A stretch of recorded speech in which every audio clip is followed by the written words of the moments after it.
स्वतंत्रता दिवस की आप सभी को बहुत बहुत बधाई, शुभकामनाएं। आज़ादी के अग्रदूत मंगल पांडे को नमन करता हूं। नेताजी सुभाष चंद्र बोस, चंद्रशेखर आज़ाद, सरदार भगत सिंह जैसे महान क्रांतिकारियों को नमन करते हुए अपनी बात रखता हूं।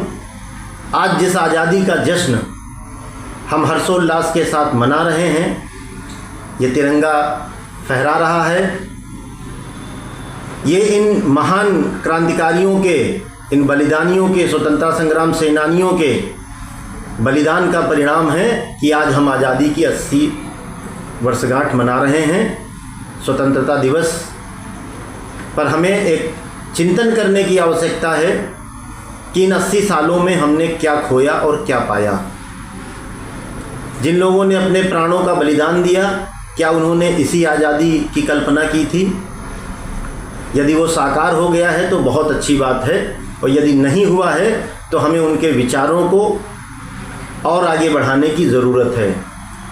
साथियों, एक बात मैं कहना चाहता हूँ इस स्वतंत्रता दिवस के अवसर पर उन लोगों से ख़ास तौर से कहना चाहता हूँ, 80 साल का आकलन करें तो हमने बहुत प्रगति की है, लेकिन अभी बहुत कुछ करना बाकी है। और हम इन 80 सालों में चाहते तो बहुत कुछ कर सकते थे, लेकिन भ्रष्टाचार भारत के अंदर जिस तरह से तेज़ी से अपनी जड़ें फैला चुका है, यह बहुत ही चिंता और दुख का विषय है।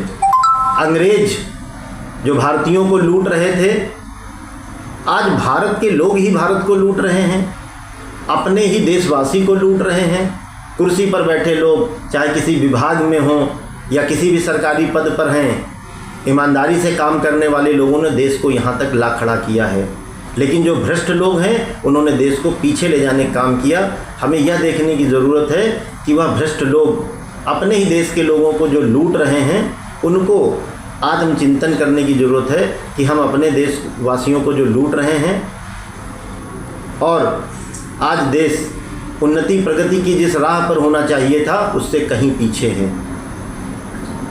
और जो हमारी युवा पीढ़ी है, जिस जनरेशन को आगे इस देश को संभालना है, उसे आज एक संकल्प लेना है कि हम सत्य अहिंसा के साथ भ्रष्टाचार मुक्त समाज की स्थापना करेंगे। हम संकल्प लेंगे कि जब हम कभी किसी प्रशासनिक पद पर होंगे, हम किसी संवैधानिक पद पर होंगे, तो अपने देशवासियों की मदद करेंगे, उनसे पैसों के एवज में मदद।